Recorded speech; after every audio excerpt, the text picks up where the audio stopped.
incident was about to take place that would shake the foundations of the civilized world. It is time to open your mind. Time to discover your divine self as we navigate this holographic matrix together. Strap in, Cosmic Family, as we slide through this wormhole of cosmic information together in search of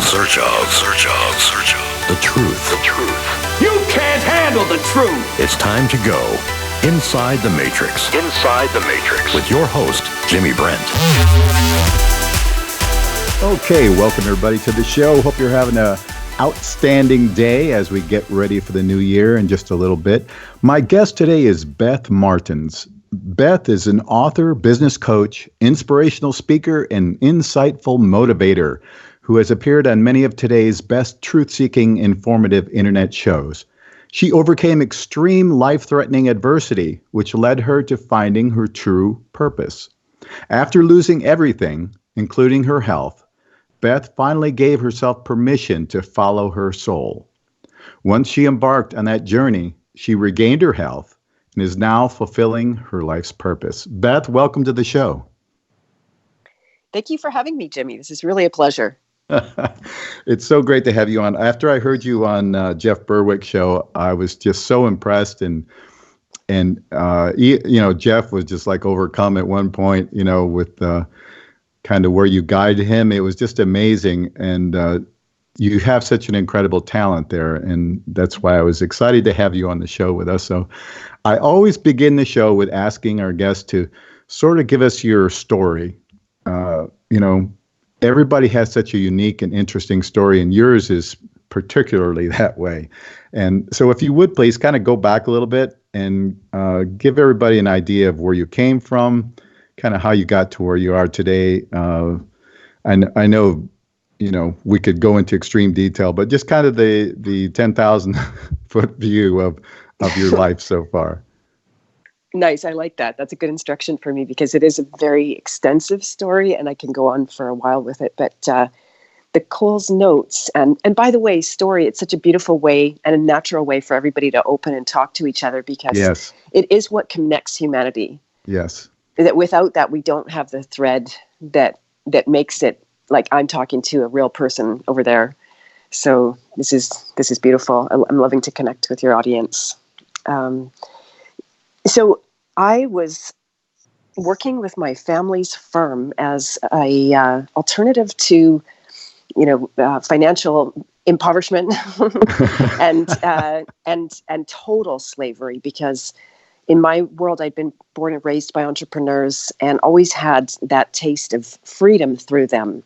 So I worked in their business as a way to have some financial stability. And then after I had graduated from university, I decided that I was going to offer to work with them full time because, again, my degree just was useless to me at that point. It made me very interested in traveling and meeting people from different cultures, which I actually started to do. I started to go to India every year. And then to support that habit, I ended up becoming my parents' vice president. Ultimately, I worked with them at a very high, stressful, intense level that minute by minute in that job that went by, I knew that it was wrong for me. And I would literally bang my head against the shower wall every morning going, okay, God, how do I get out of this? And I'll let that be the first cautionary tale. My whole life is a cautionary tale. It's like when you think when you think that there's no way out, you're really destined to see that there is a way out. And when you think you can't do anything, you're disempowered to do anything, then something's going to happen to you. And it's still you doing it. It's just that you've relegated to the unconscious the job that's really your thing to do. And so it's going to come as some unhappy surprise. And that's exactly what happened. So, by 25, I'm vice president. By 29, I'm sick with a stage 4 lymphoma. It was a total showstopper. I expected to hear I was just being a hypochondriac, but here I was, very close to death already, in denial, trying to go through the motions and fulfill my obligations. So at that point, I just quit the whole show interestingly, my father was diagnosed many times with cancer, more than 20 times in his lifetime. And he would persist, especially with work. Every single time he would persist with his business. And he had a lot of responsibility and people waiting on him and, clients and employees, and his family needed to be supported and all that kind of thing. And I was the opposite. I was just a single hippie chick, and I just quit. I threw my hands up and I went, okay, that's over. I hear now. This is my solution I was praying for, and hopefully I'll live through this. So it took me 3 years, surprisingly. I was amazed because I had actually a curable cancer, even though it was a stage 4. Hodgkin's lymphoma is considered curable. And I tried to get all kinds of natural cures for it. I made a little bit of headway, moved several times to work with different specialists, and nothing was working. And so I came back. I did a bunch of chemo. That nearly killed me after 18 months. I was re-diagnosed a second time. And by that point, they're saying, okay, you're not going to live through this. The statistics say that everybody who with a second diagnosis of this does not survive. They offered me a stem cell transplant with only half a chance to survive that. People go into isolation. They begin to recover after a year, if at all. So it was a point where I was really pushed up into a serious crunch in my life. And I had to start sorting out some of those really big questions. And I wasn't new to them either, but the situation called for such a deep inner exploration of the basic, like, who am I? Why am I dying? What is sucking the life out of me after doing nothing but all the right things for 3 years, right? All the right foods, all the right counseling, all the right medicine, taking advice from the medical system, which I didn't want to do, but I ended up conceding to because they were saying, you're going to die otherwise. Yeah, that's what they always say. It's true. Wow. Fear is a motivator, I tell you. Yeah. And then I was guided at that point to pick up a book off the shelf that was written by Carolyn Miss that year. Miss. I never know how to say her name. I'll have to talk to her about it one day. And it was The Sacred Contracts. So I just had been reading everything she had written because it was super inspiring. I grabbed it, I opened it up, and there it was about archetypes, which has turned into my primary subject in my life. I know you've seen my website. Yes. And I got a couple of nuggets out of that book in the first 5 minutes. And I was able to, now this is such good promo for her book, I tell you, I must have sold millions of copies of her book already. Within minutes, I was able to discover why I was losing my life. After all of this, 3 years of banging my head.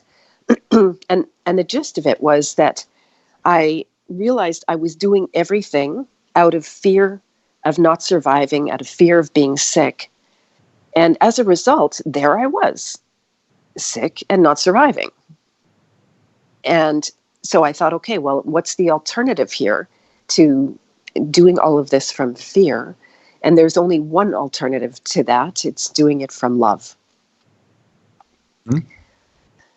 And so I was able to turn around and begin to work with archetypes and to find out the parts of myself that were embedded in the unconscious so deeply that they became a source of losing my energy, because that's what happens when you feel like you have to suppress an important part of yourself. It takes all of your energy to do it, even though you're not aware of doing it. You almost are never aware of doing it until the moment you stop doing it and you realize, whoa, what an energy drain that was.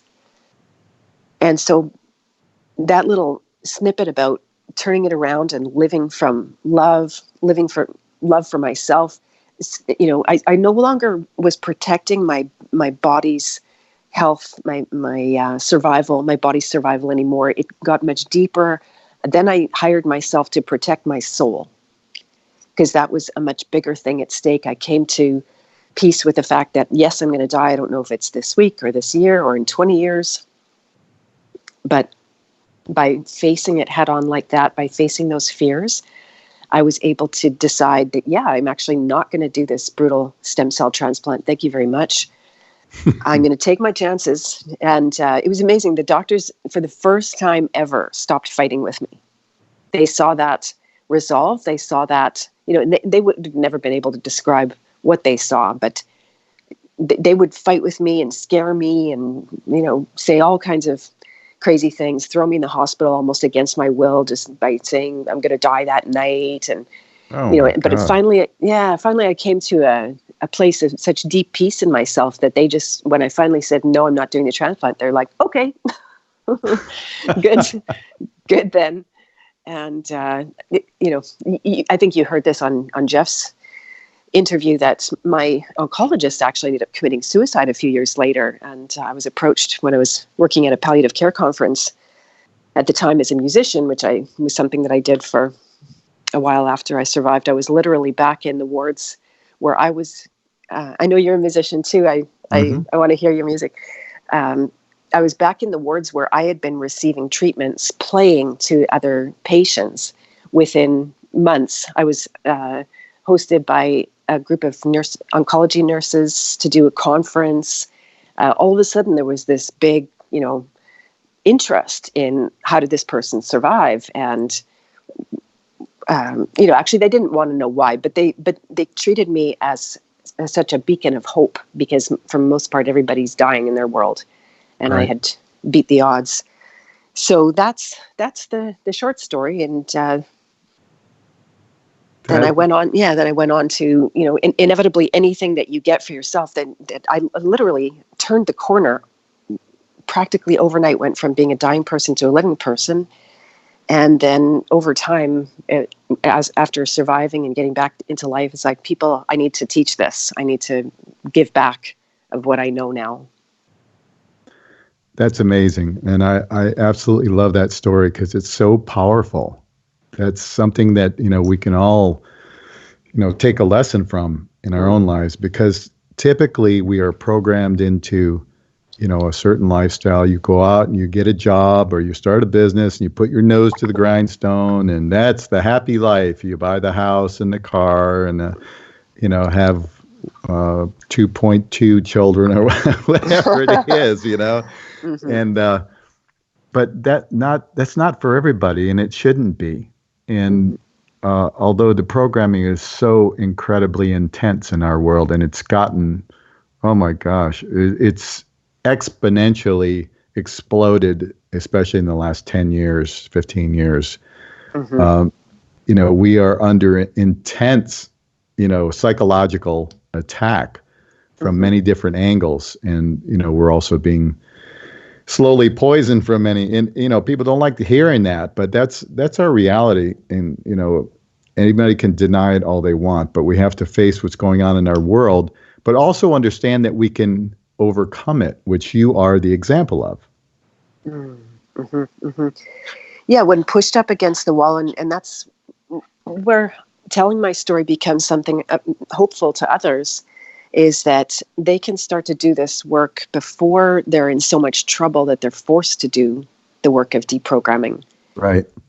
And that's the perfect term for it, is deprogramming, because we are all, it's a human weakness, or, it could be a strength, but in our case, because we are under an evilarchy, it is a human weakness that we can be so easily programmed into various things. And so mm-hmm. by deprogramming, that's the only route we have in order to find our true self and connect mm-hmm. with who we really are, and not who our culture or whatever influences us tells us we are. Mm-hmm, mm-hmm, exactly. Yeah, fear is the big subject that nobody wants to talk about. That's, if you had a normal upbringing like I did, then everybody was trying, like the plague, to avoid, whether it was feeling their fear or talking about their fear. We live in a culture that's fear-mongering us mm-hmm. every mm-hmm. day. If you're still tuning into normal media, which I haven't for a long, long time, then that's like poison going in your vein, constant brainwashing, constant programming, showing you what your world is. And for the most part, it's not even true. That's the interesting part. Right. And the result is that people end up just numbing out to the pain that's already there. So they go more, you think that's a cure to pain. It's like a painkiller. God bless painkillers. I've been enjoying them the last few days. But, when it comes to the ultimate, when you're not just dealing with a cold or a flu or something, then it sets you back so much to numb out that pain. Because all it does is get stronger. Mm-hmm. And then you need more numbing, and you're more susceptible to that kind of fear message that would send you underground, or just, to watch Netflix. Again, I'm very grateful for Netflix right now.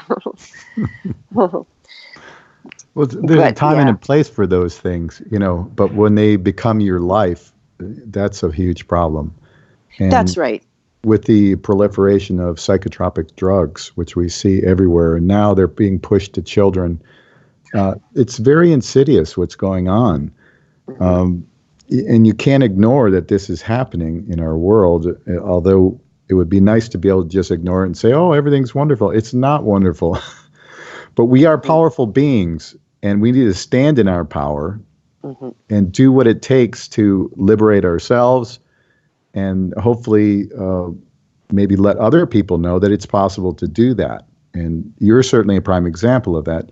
Can you give us an idea of how you are working with people currently? Yes, absolutely. There's a few different tracks. For the first 15 years after surviving, I ended up working mostly with women, which was really interesting and a great focus. It was something that when I started doing it, almost no one was doing that. It was very unusual. And I got a little bit of backlash from my male audience at the time, thinking I'd abandoned ship, and I really had on the men.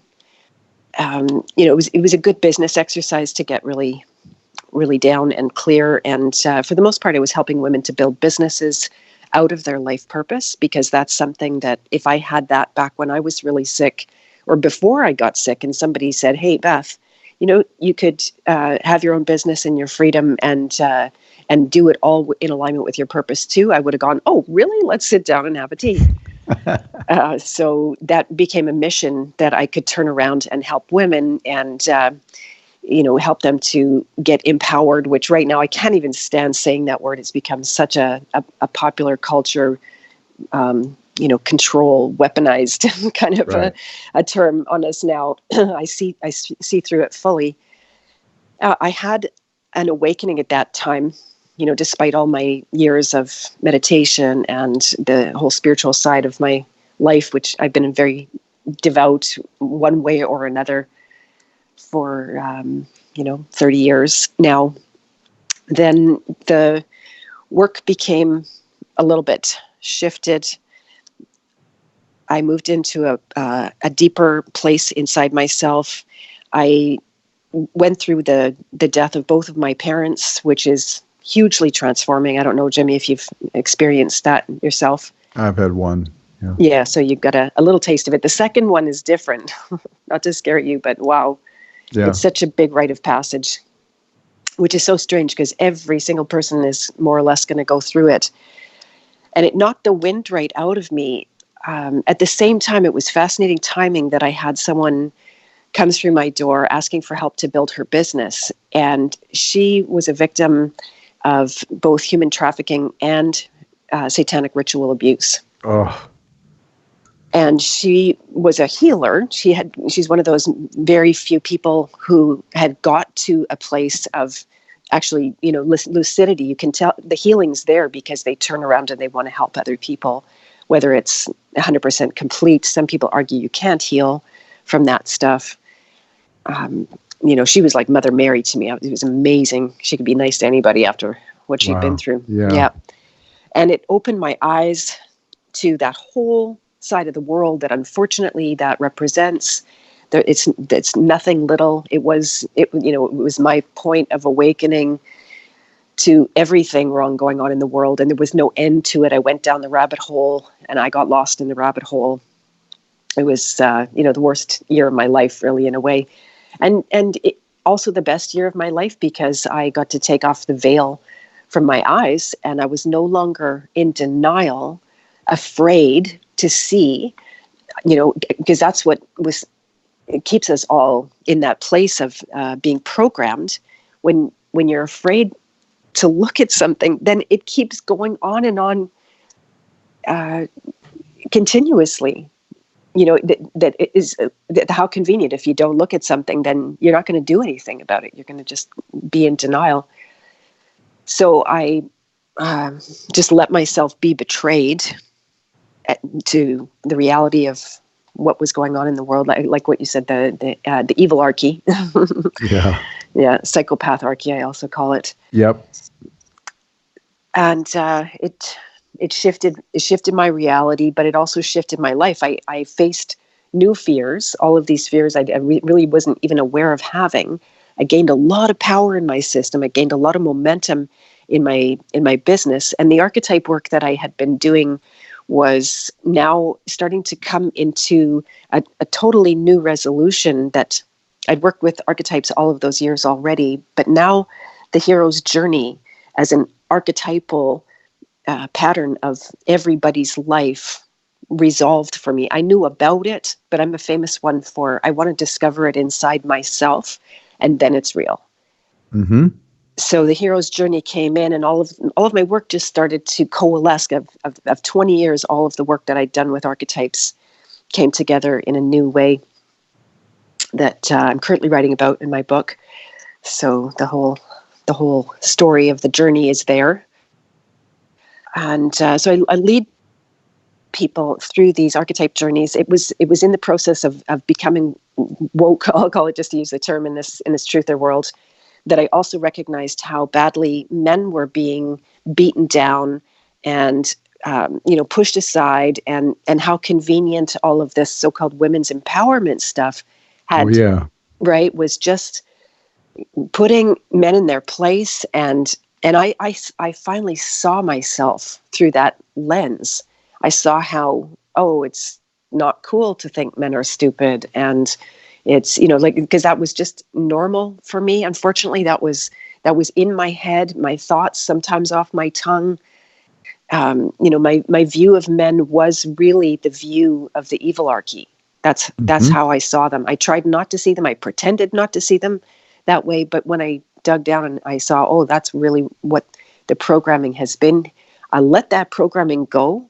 I healed a lot with the masculine archetype, and all of a sudden I knew I had something special to offer men, and started a whole king hero side of my business. That's awesome. Yeah.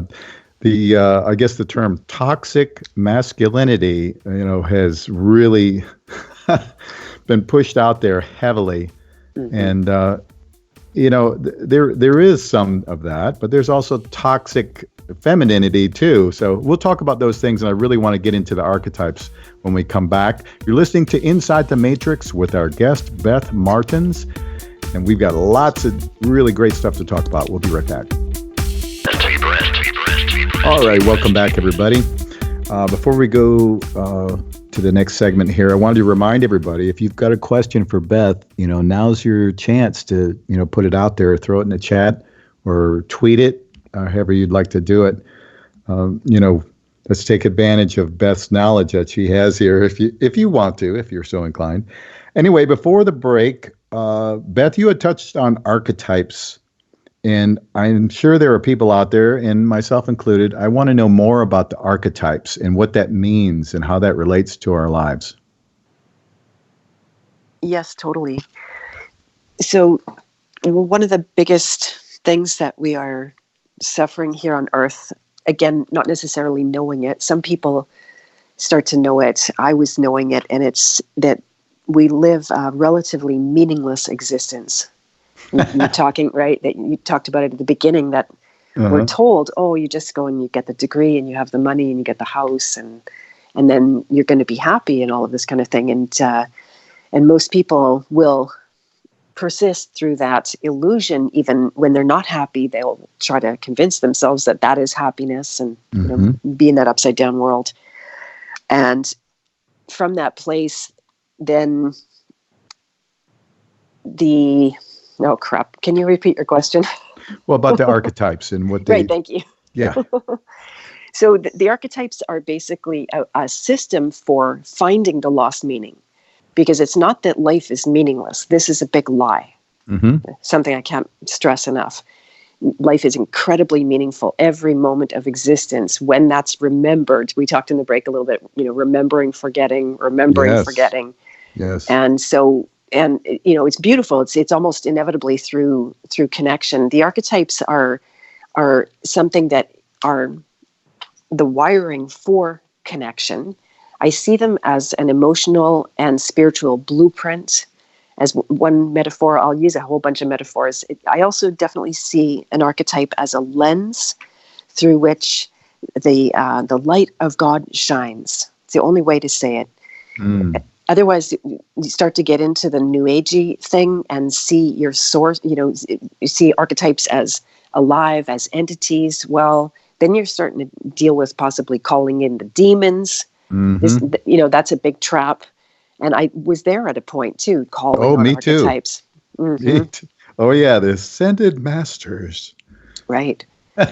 Right. Exactly. All of that nonsense. And what it ends up doing is pulling our attention away from the most obvious thing, and that's design. So that's what the archetypes represent, are this deep design that could never have been conceived of by you or by me. It's something much bigger than ourselves. It is that connective force. That's what Carl Jung discovered. Mm-hmm. Although he was pretty messed up, I think. I mean, looking deeper into that, and I'm not a Jungian. The Jungians hate me, by the way. It's amazing. They totally don't like me. From their academic. Well, you're not part of the cult. Come on. I'm not part of the cult. Exactly. So the archetypes, if you start to tap into them, then you can solve bigger mysteries. Like I was able to ask, what am I dying of? I could actually answer that question using archetypes.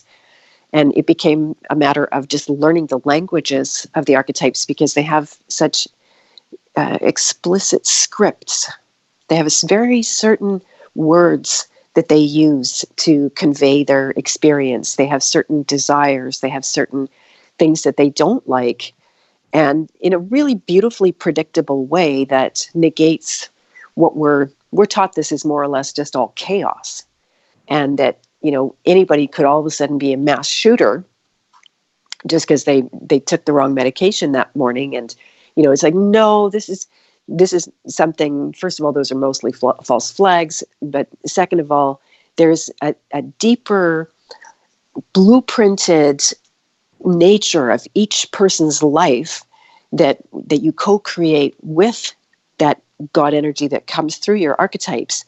And what you do with it and how you put it together and how you accept and receive your calling.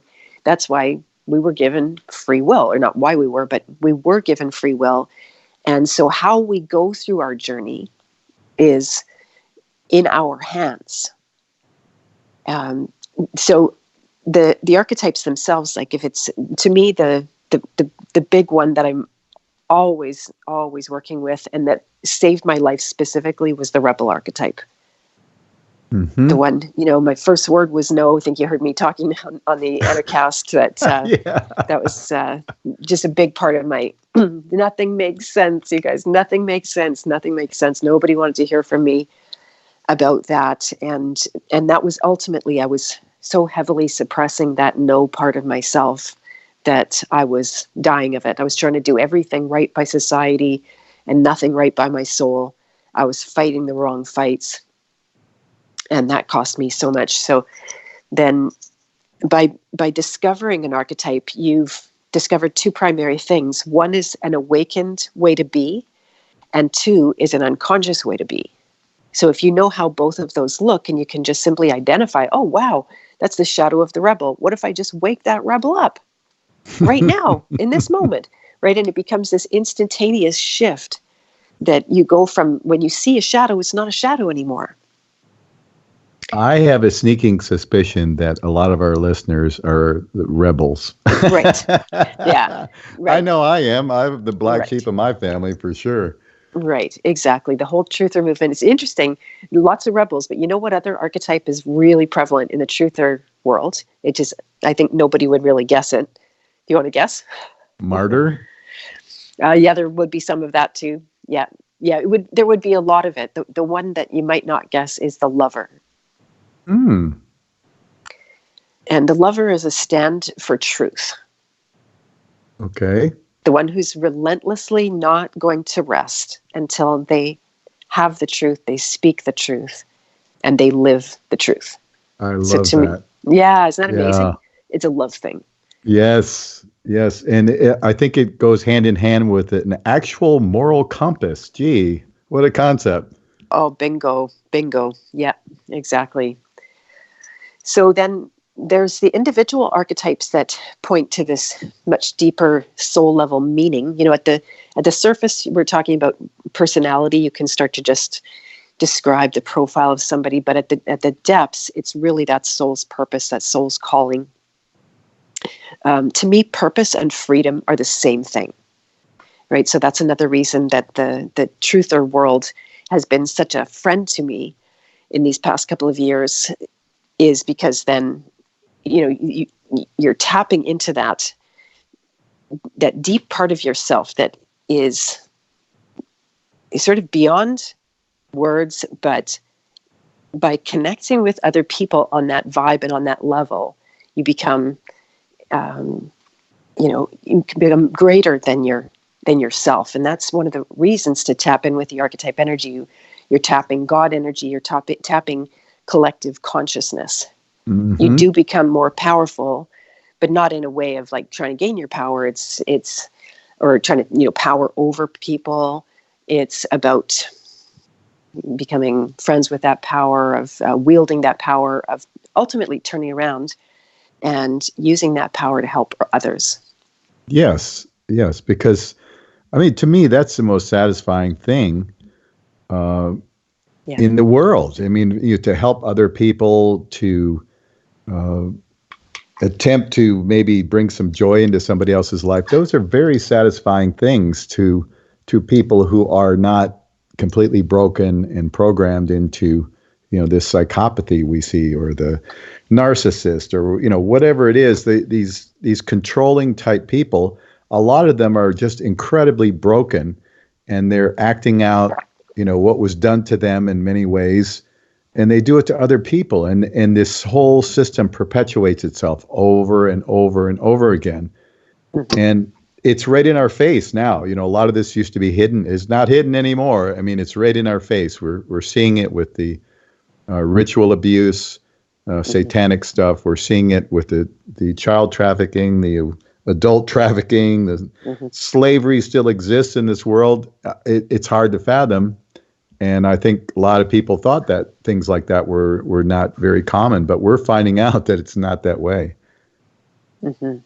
Exactly.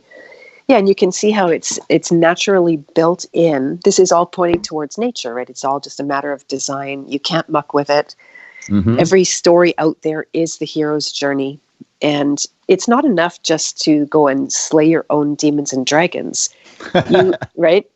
That would be great if that's all it took, because that job's fairly easy compared to the other side of it. Is like, okay, now I'm going to go and be a servant of others and help them do it. Yes. Yeah. And I think so many of us, that's the way we think. That's what we are attempting to do. Not to, force anything upon anybody, but to at least, sort of shine a light on a certain direction. And if people are interested in that, hopefully they'll pick up on it. Let's talk about the hero's journey. Can you define that for us, and really what that archetype means? Or that, I guess that would be an archetype that leads to your own awakening. Right. It's an inevitable, I see it as a map. Mm-hmm. It's a map of consciousness. It's a map of life. Again, if it seems like it's just a mess, a meaningless mess of life, it's not. It's got this really amazing, beautiful order.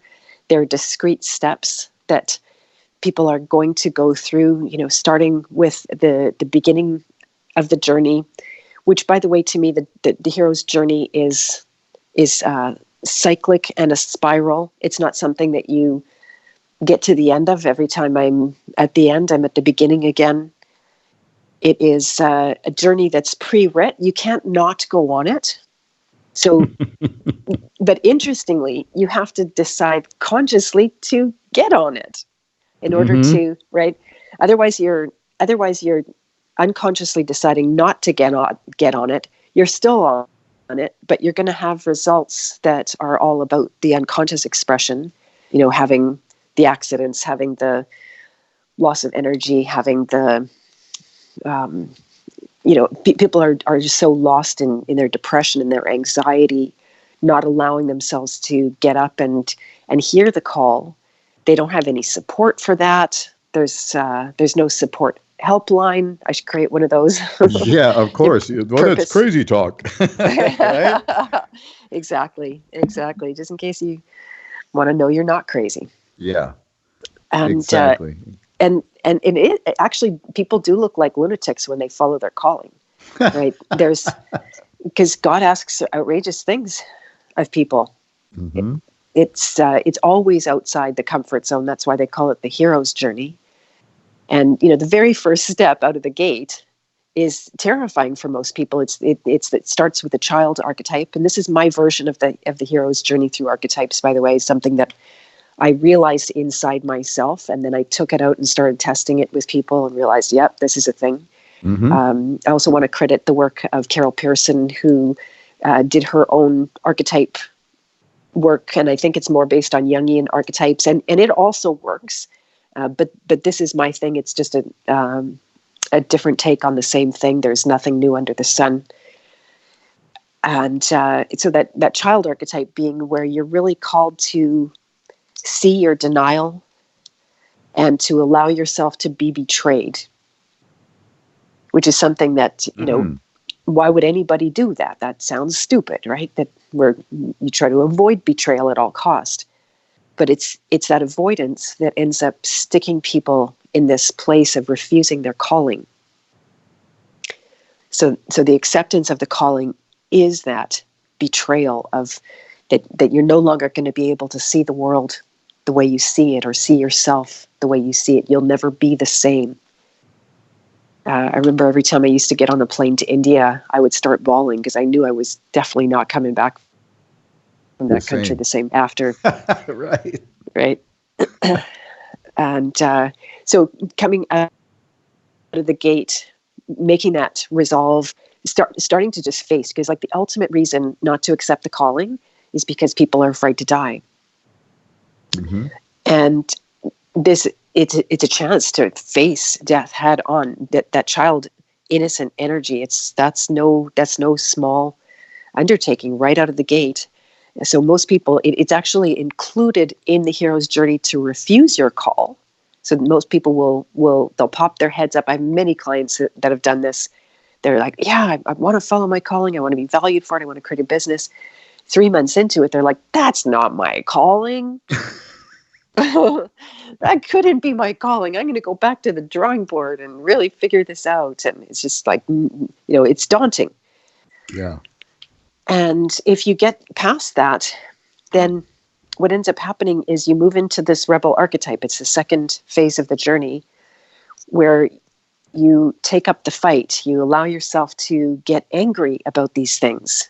How many things that are going on? Why do we have poisoned water and poisoned food and poisoned air and chemtrails coming down at us and, 5G on the roll, and they've got our kids hijacked with video games and, vaccines and endless mm-hmm. barrage, like, way worse than I could have ever imagined.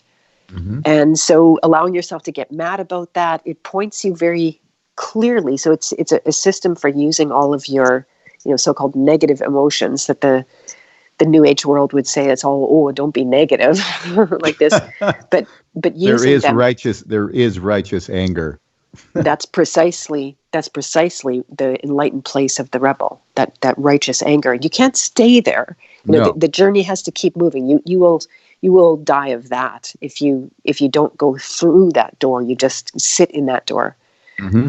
And getting all the way through that door, knowing what's your fight, because there's too many things to fight, and you will end up being just a rebel without a cause and without any clear idea of who you are. You'll have no freedom and no happiness in that. But once you realize what's yours to fight, how you gain energy, then that moves you on to the warrior phase of the journey, which is all about building and training and establishing discipline,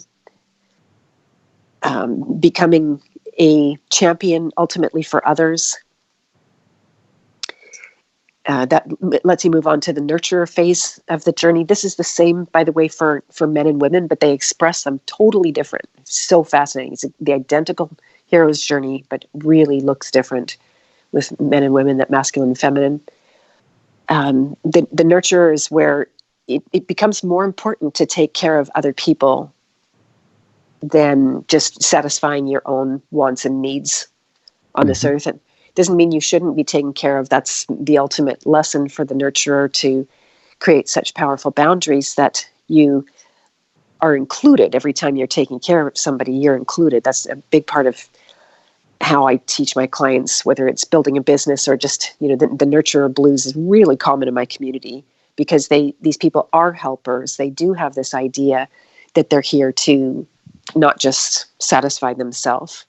And then they get caught up in, burnout and feeling like they got taken down and lose their energy. So creating those powerful boundaries, it lets you move on to the last phases of the journey, which are the lover and the hedonist to start out with, which is really giving yourself permission to let your soul drive. That once you have slayed all those demons and dragons of the warrior and the nurturer, then you get to create what you see in the world. It's your expression of your truth, your beauty, as we talked about, your pleasure, because if a life that has no pleasure is not worth living.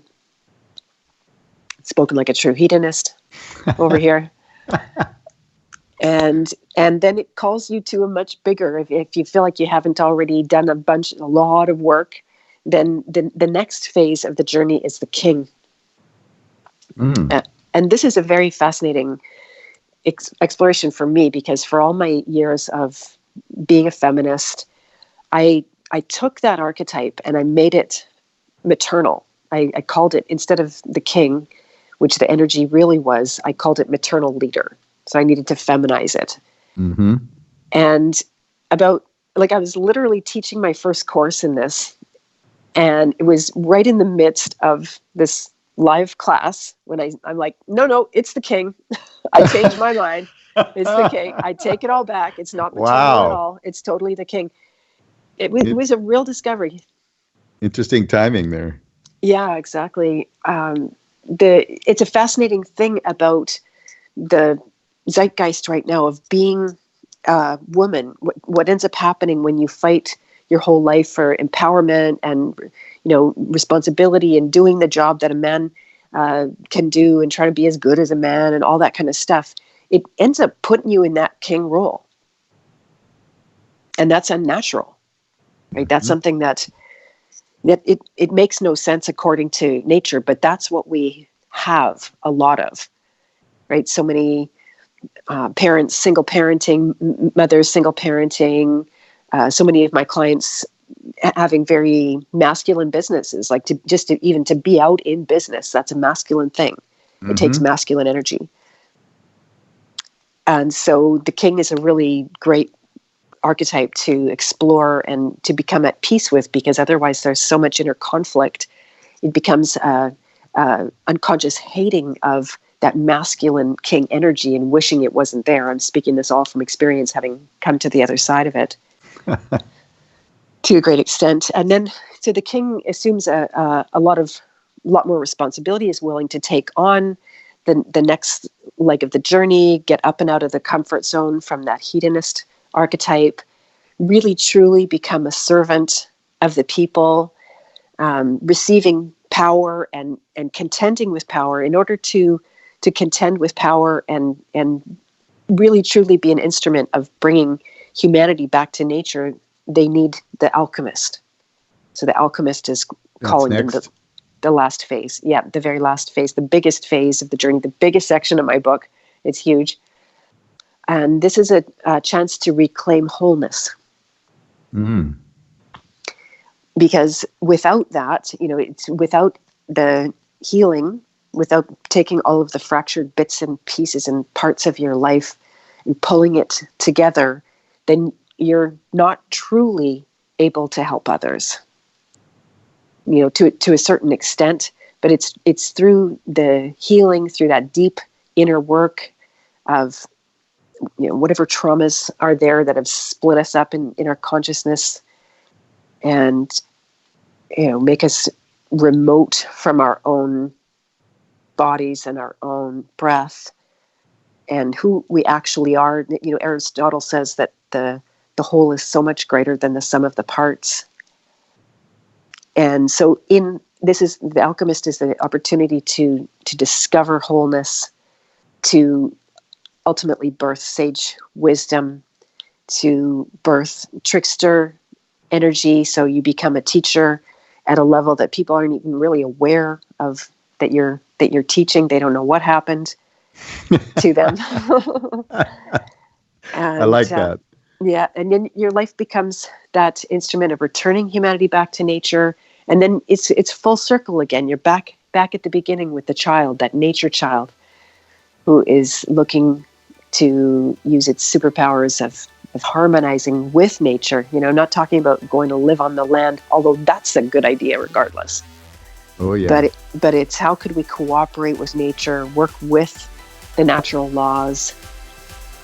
Makes sense.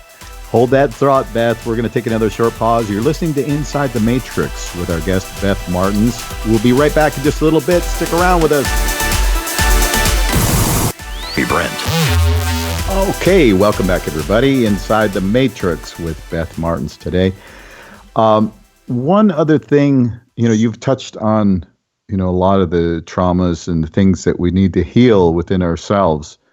And I think that's something that so many of us struggle with, things that have happened in our life, and we try and go through it and, take the emotional charge out of it, or, take it or, try and do something with it so that we aren't triggered by it.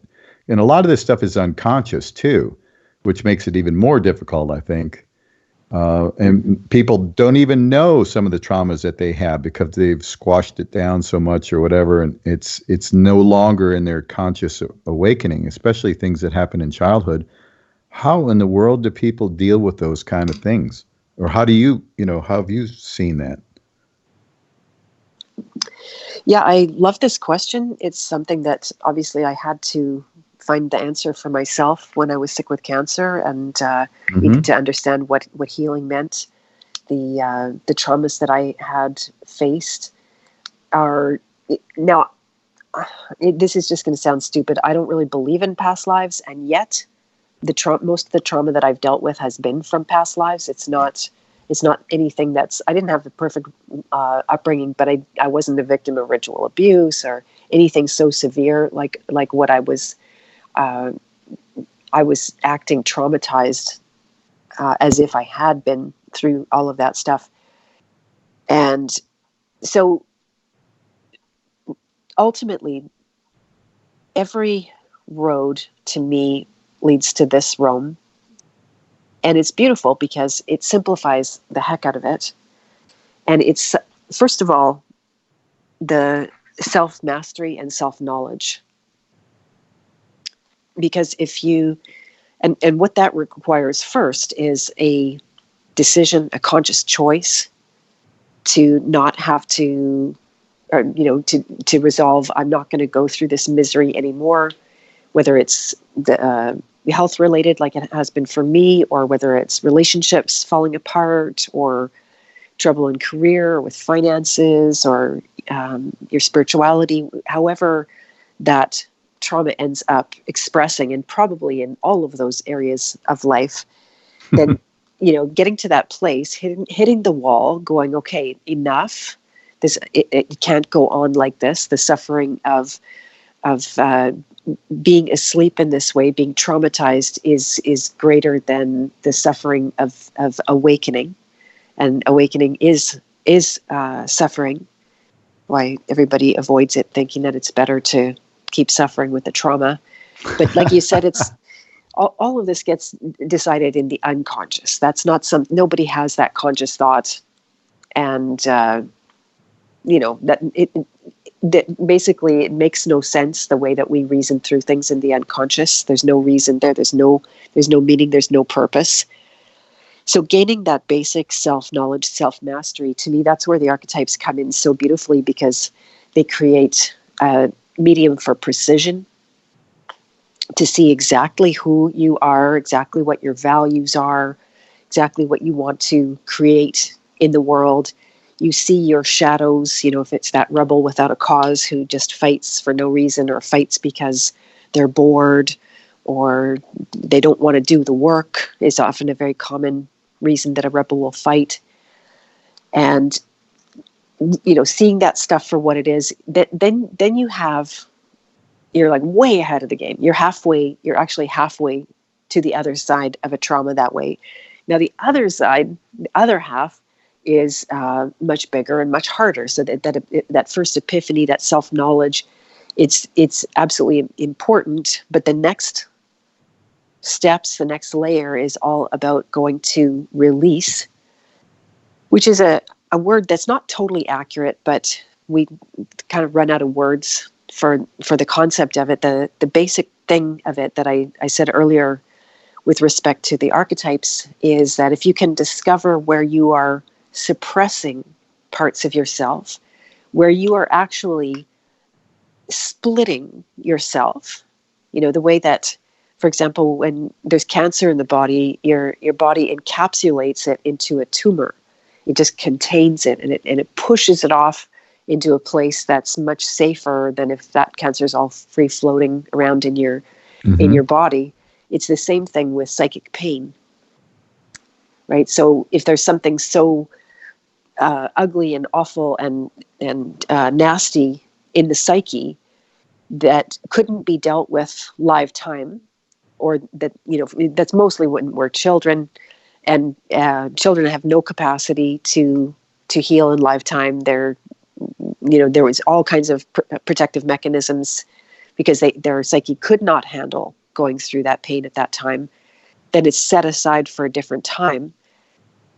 And all of that ends up consuming a lot of energy to maintain that split, to maintain, it's better in some ways to take a tumor out of the body rather than to have the body have to fight indefinitely to contain that. Although I think that's not that big a deal on the physical level, actually. If I ever found a tumor again in my body, I would just let it be.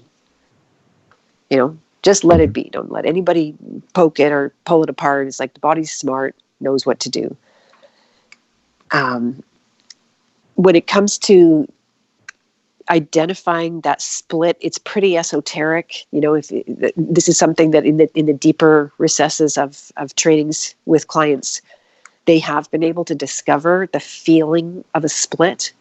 The whole feeling emotional body is a major key. Again, that's why the archetypes work so well, to let them be the guide, that what otherwise we think of our feelings are in the way. Now they become the door. They become the way to get through to the other side. And, pain is really freedom in disguise. I even will go so far as to say it's synchronicity in disguise. Now, I wanted to say I've been royally humbled with this flu that I've gone through too, that I'm like, Beth, man, you healed from cancer and you're being such a baby about this flu. So I think it's just meant to be, to keep me humble. These are not easy doors by any means to get through, and they can take people a long time. I watched my clients that I mentioned heal and go through layers. It's healing from trauma is really dealing with a layer cake of feelings and programmings from the outside and programmings that we created from the inside, all out of self-protective measures. So in order to dismantle that, it's really like signing your own death warrant. Right? When you put mechanisms in place to save your life, and then you go to start undoing them, your unconscious registers that you're going to die. And so it will put up a fight against the cure. Mm-hmm. And so you're dealing with all of that resistance. Yeah, fear of the unknown. Yeah, that's right. It's exactly it.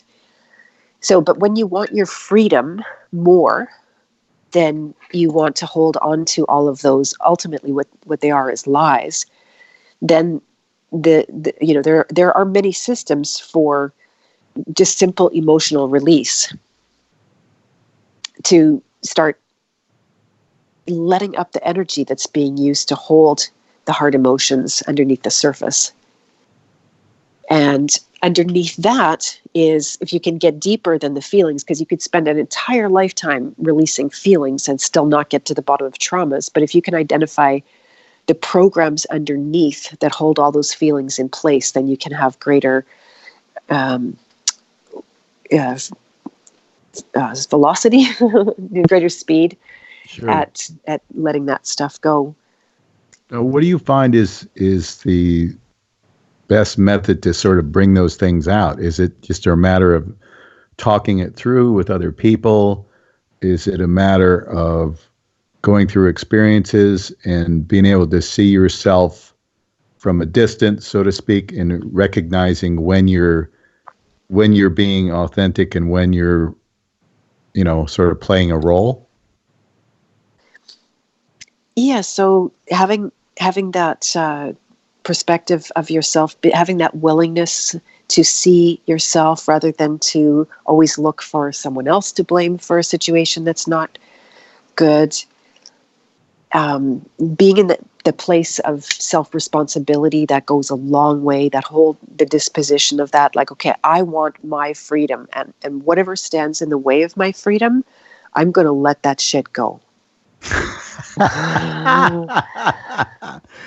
That's a good one. Yeah.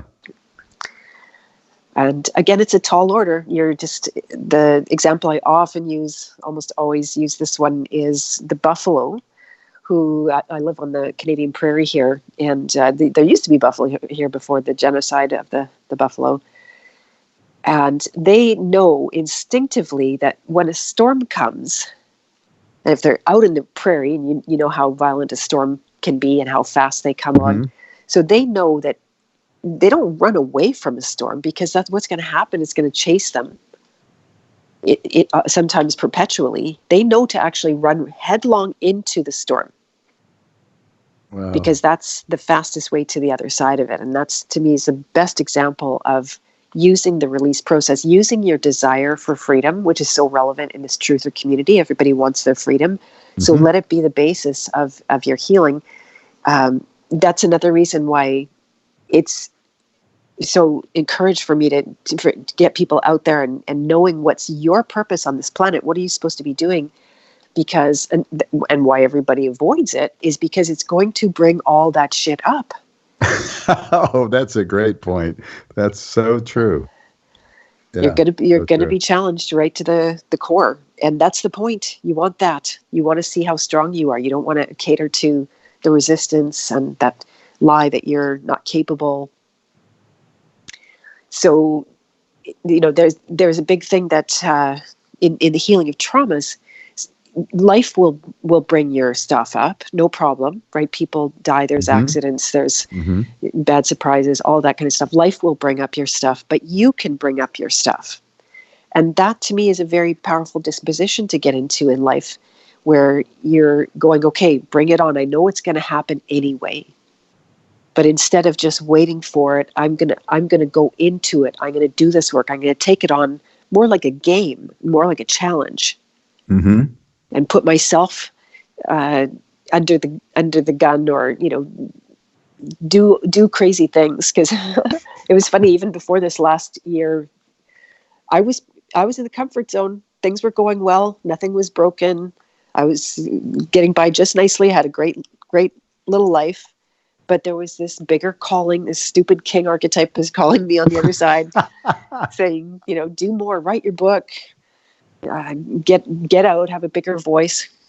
Mm-hmm. And I remember the moment where I accepted that calling of the next stage. And I just was a puddle, like just weeping and crying. And so like, oh no, I don't want to go. You can't make me. And like God's got my foot and pulling me against my will and stuff, is how it feels. Quite a drama. But that's all pointing towards those parts of ourself, and how much healing has taken place as a result of now me getting on this next journey. So action, purpose, it's also related. You can actually treat your trauma as a map of purpose. A big part of that I teach clients to go back and find the gold on their path, where they have either left parts of themselves unhealed, and as a result, by doing that work, will reclaim their energy, will reclaim, that's how I healed from cancer, by reclaiming energy from the unconscious. There was no big method about healing. It was once that energy wasn't used to suppress myself, it could just heal from cancer. So you're directing your own energy into a positive outcome rather than just letting it maintain itself sort of on autopilot. Yeah, and I talk about it like free energy, God energy. I think there's a lot of people who talk about free energy. I'm not sure if we're totally on the same page, but I refuse to drop the term of it.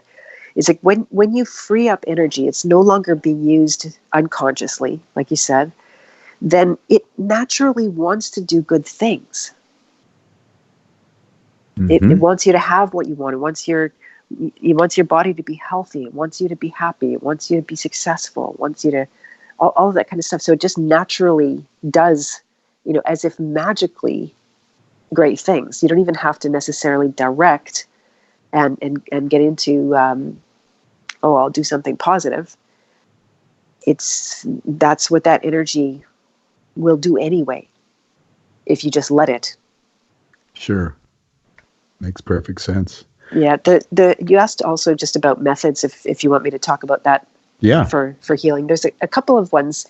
I used a technique called Tong Len a lot when I was really sick with cancer, and that was my first emotional release technique that I came across.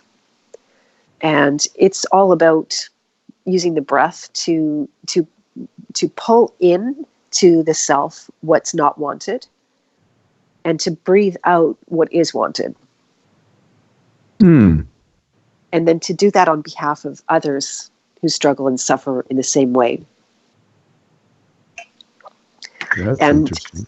Yeah, and it's flies in the face of that all, in with the good, out with the bad bullshit. Right. It's kind of the opposite. Right. It's just, because that's just running from it. Out with the bad, out with the bad, out with the bad. And you can just look and see how successful is that when you're trying to get rid of the bad. Mostly it's just holding it in place. Mm-hmm. Through that, whatever you resist persists. So this is about turning it around and deeply, seeing, and it's a warrior thing. Take that pain in, and then taking that pain in on behalf of everybody else on earth who suffers, as well as offering out, the antidote to that pain or that suffering, whatever it is. So that got a lot of mileage for me in the earlier years. And then I got introduced to a process called releasing, just a generic name for the work of Lester Levinson, who was born and raised in the U.S., New York, high-rolling entrepreneur guy in the 50s who had a lot of big wins and big losses, and then all of a sudden was diagnosed with a double heart attack and told he should just go home and get his affairs in order. But he was a physicist and a genius and an engineer who decided, I don't think so. I don't think they're right. There must be some way. And so he, in the process, devised a method for letting go of every feeling that's not love. So this was the same discovery that I made, that it was all about this, that love is there. You don't have to manufacture that. That's just the nature of who we are. If you can take off the fears that cloud it, then there it is, and it's ready to do whatever work is necessary. So I have not found anything more powerful or more fast. He identified programs that operate underneath all of the feelings, and again, it makes it just so much faster when you release to let up that energy, and it always has some kind of magical effect on the other side. That's when you let go of stuff, because it's an act of bravery, right? That's why people don't heal from the traumas, is that you feel like you're going to die of it. When it feels like you're re-traumatized by whatever you've been through.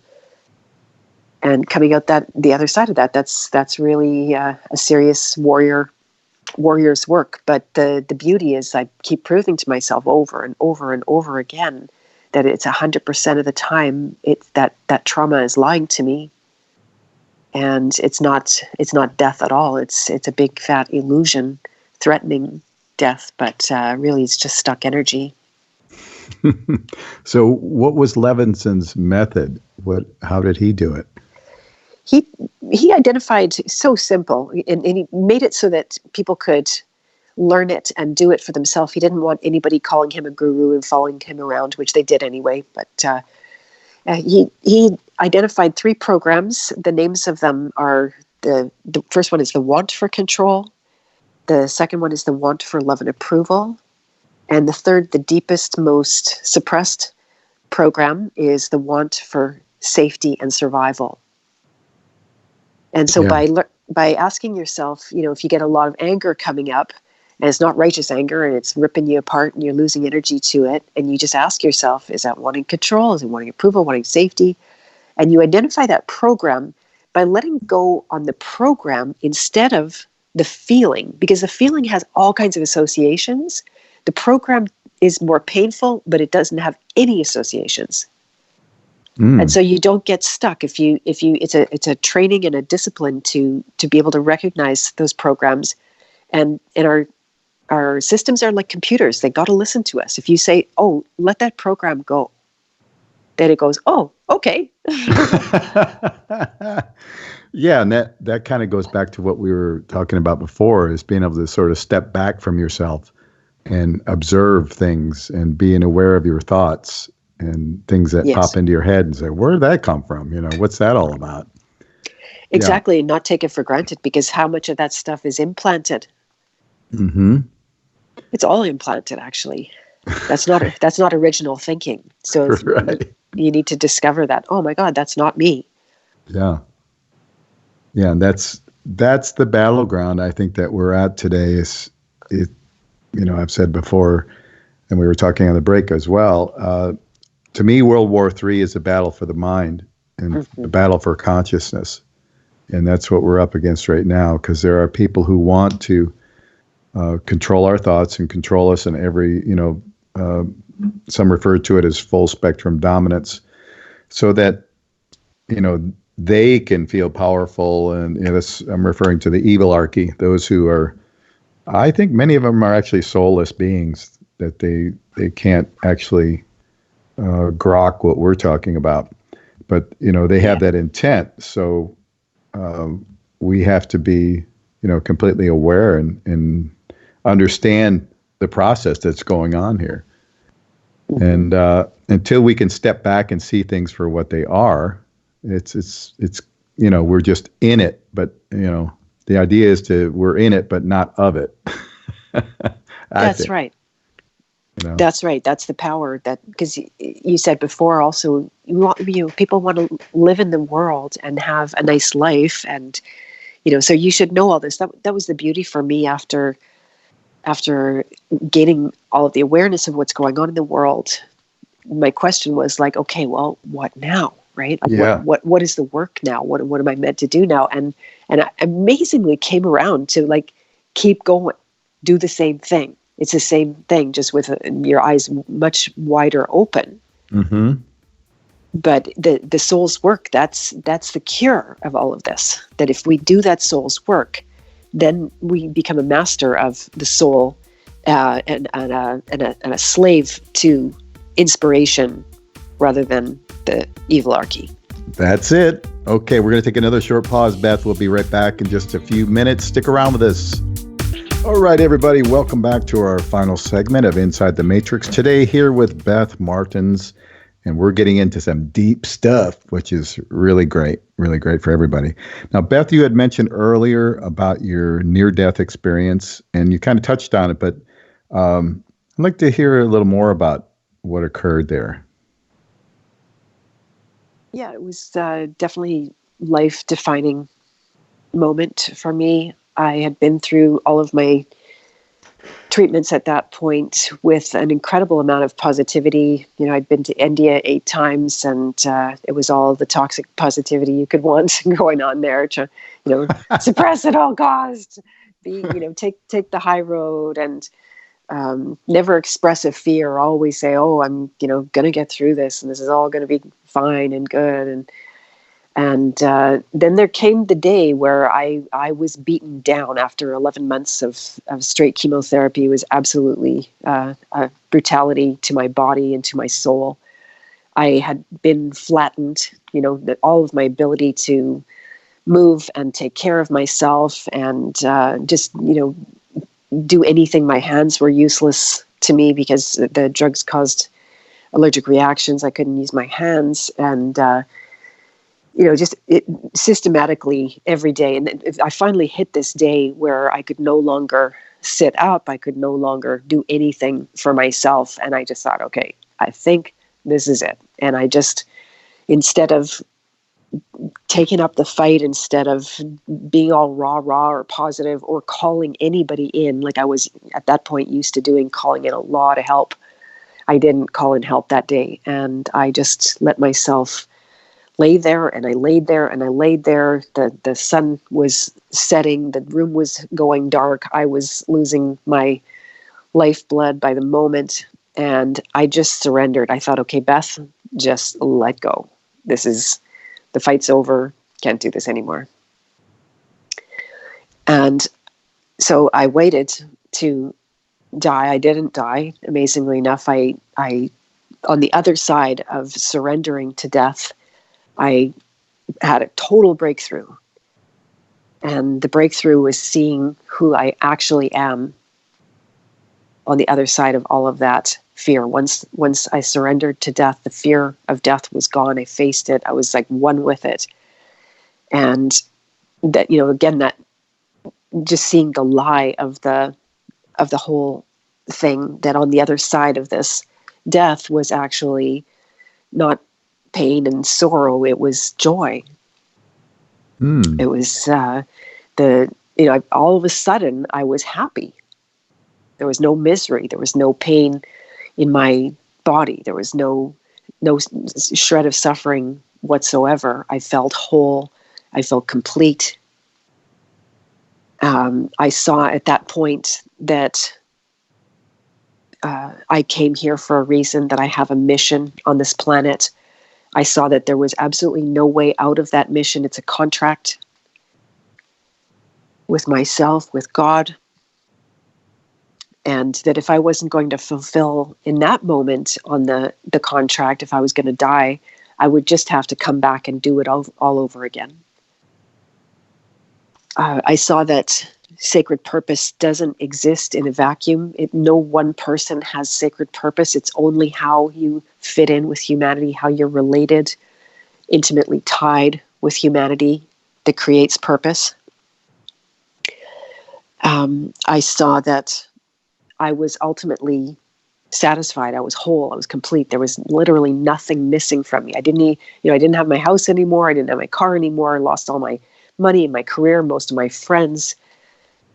Everything I knew to be myself, even my body, was practically gone. And there I was, totally satisfied.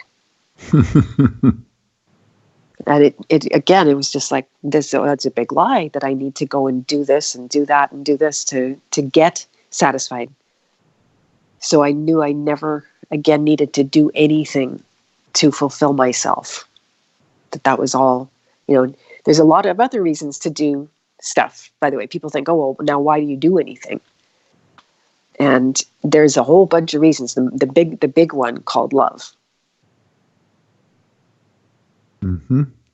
And caring about other people. Caring about other people, which is how you learn love. Right? It's not by being loved, it's by loving. That was Lester's discovery. So I not only didn't die that night, I went fully into remission. It had the literally opposite effect. To allow death to have me meant that I regained my health at that point. I wasn't out. I wasn't out of the water, as you know already. That after 18 months, I was re-diagnosed with that second round and told I was going to die. But making it through that moment, it was that I never again could look at life the same way. Mm-hmm. And I'm still learning those lessons. They're such big lessons. Well, we're glad you made it. Thank you. Thank you so much. That's awesome. That's really amazing. Thank you. I think to be able to get to that point where you could just surrender to that it takes incredible courage to do something like that. So, and you were rewarded for that courage. Thank you. So nobody knows what they're made of, right?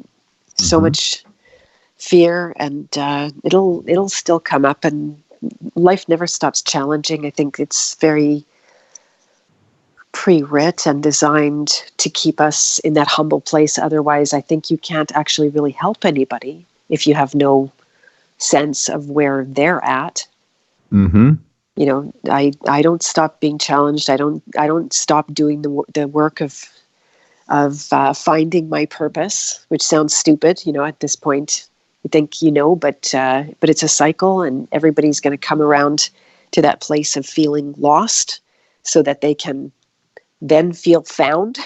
Mm-hmm. And that evolves. Like I think what you're referring to is that purpose will kind of evolve over time, and It maybe really does. change somewhat and refine and all those things.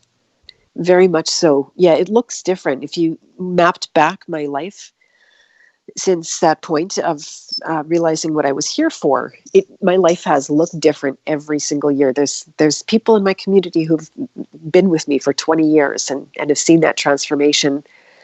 And yet it's never stopped being my purpose, even though I was doing maybe different things. But it's that's the big misunderstanding about purpose in the first place, is that it's a thing that you do. I just ran a Find Your Sacred Purpose course for the first time, oddly enough, in 20 years. I put together a really kick-ass course that people could get a window into what that is without having to face their death to do it. Wow, that's nice. Yeah. No, it has been a great experiment. The whole thing, just watching these people have awakenings and find out who they really are and what they're here to do. It's not just who you are and what you're here to do. It's who you're here to do it with. It's really truly. This is going to sound so esoteric. It's a little bit hard to explain, but when they say find your thing, what's your thing? Rumi made a great poem, and he talks about the one thing in this world you must never forget to do. He's pointing towards purpose, and that points back towards the work with that alchemist of wholeness. That if you can get to that place of not being all scattered in so many different directions, whether it's just interests or skills or passions or talents, but also very much the deep healing of the traumas that put the pain off in places that can't be accessed.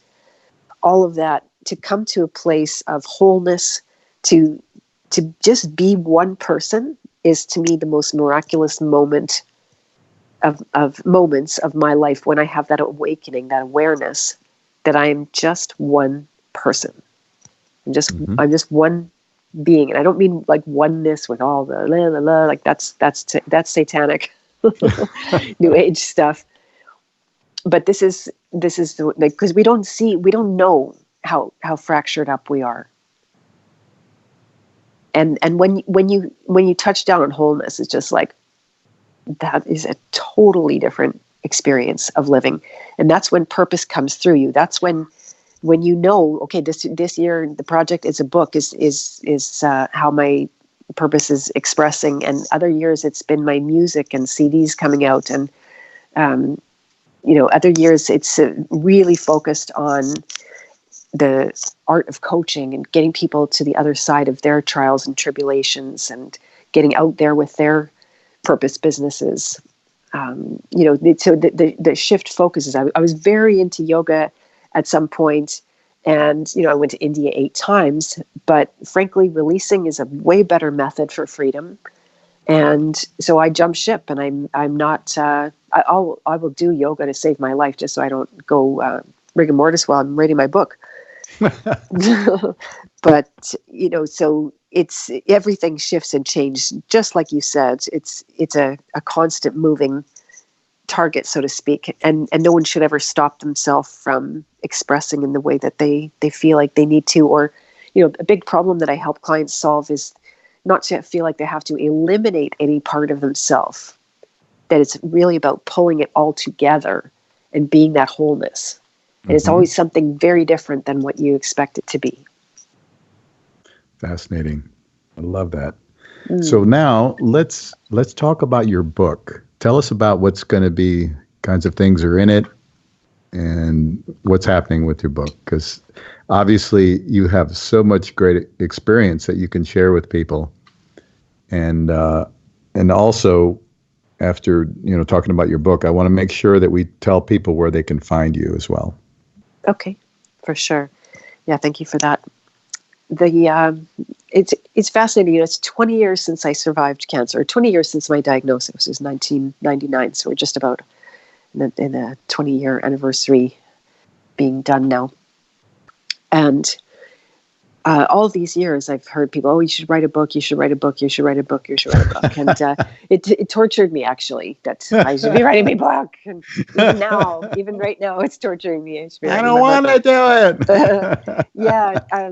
And I'm actually really grateful that I didn't do it until this last year, because so many things gelled and came into focus and clarity for me, and the whole king hero thing. Like, if I'd written this book from that feminist perspective, I just would have been so depressed as soon as I woke up from all that stuff. And so this is really like definitely a life's work piece for me, where I'm providing the title of it is Journey. It's the subtitle is A Map of Archetypes for Finding Lost Purpose in a Sea of Meaninglessness. Because we've got this barrage right now of the world coming at us that's just a bunch of garbage. Mm-hmm. And how do we get to that place of making life an expression of and an instrument for freedom?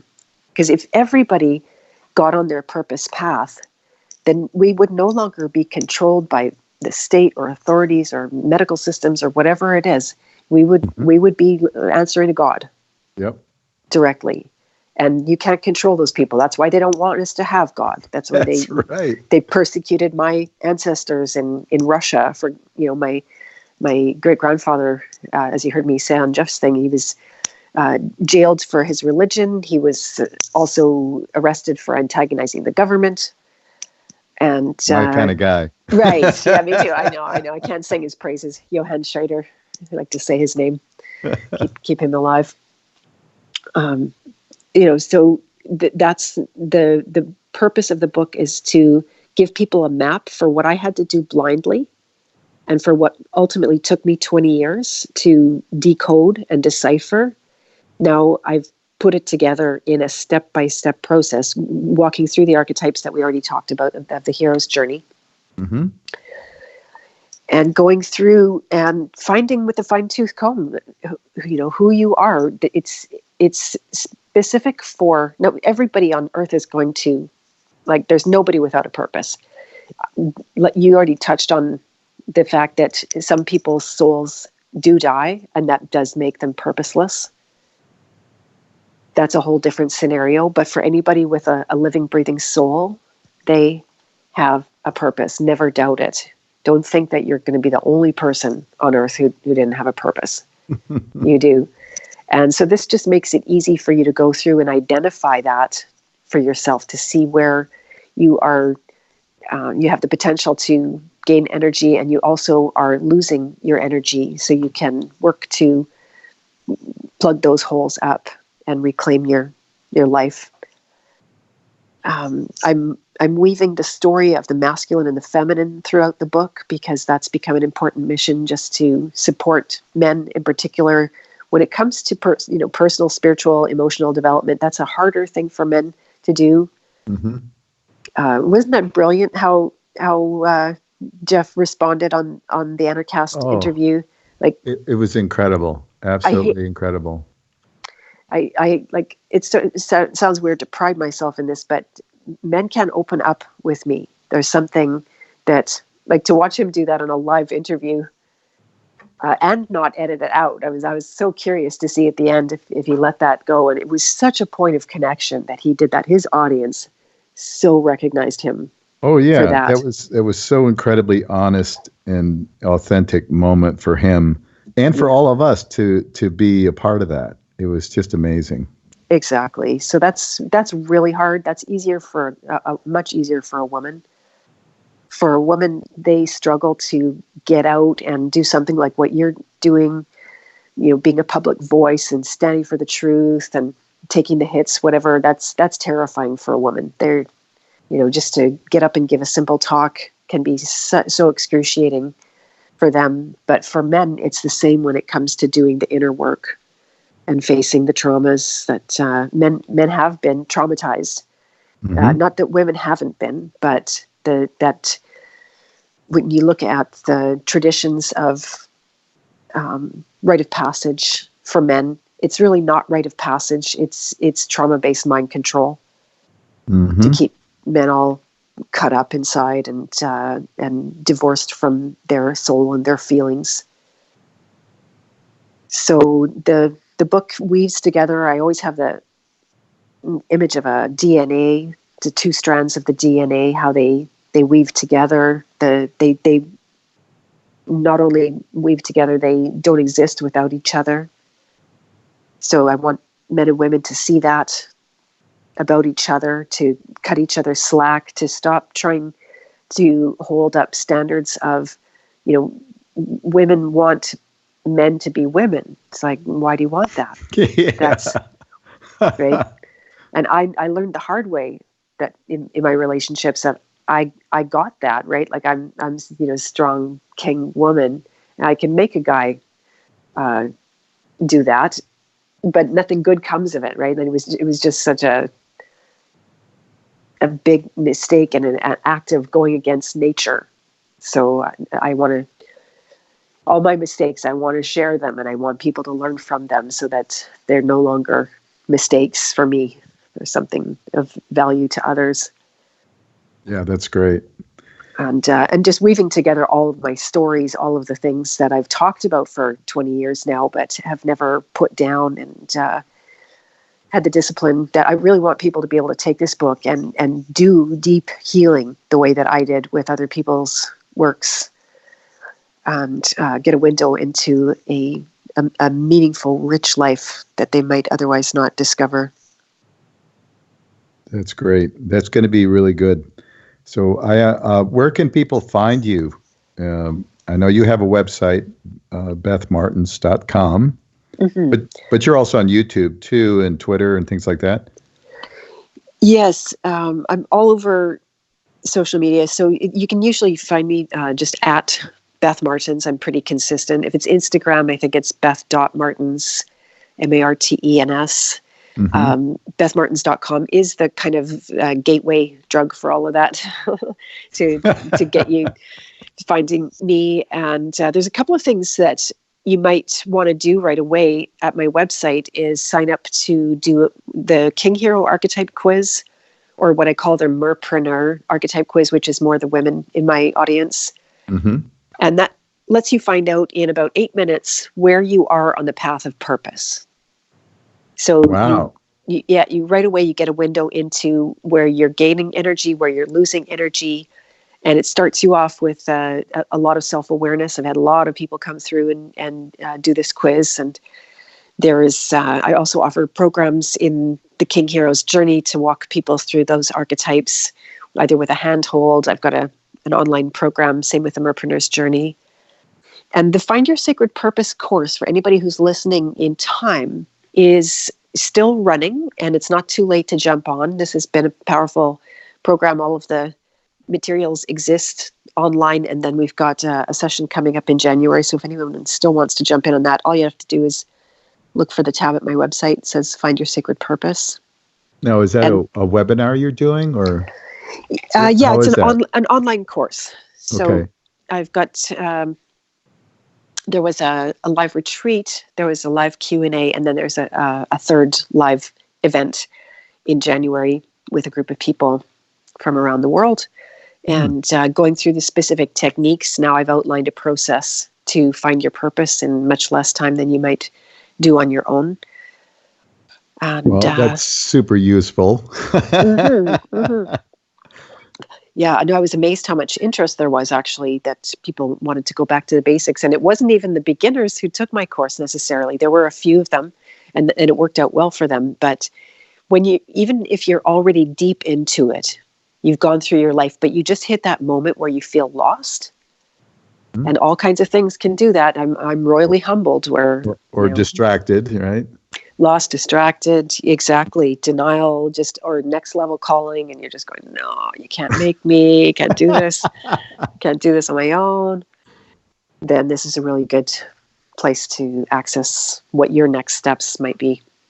Wow, I think I'm going to try that myself. That sounds very intriguing to be able to get that feedback like that.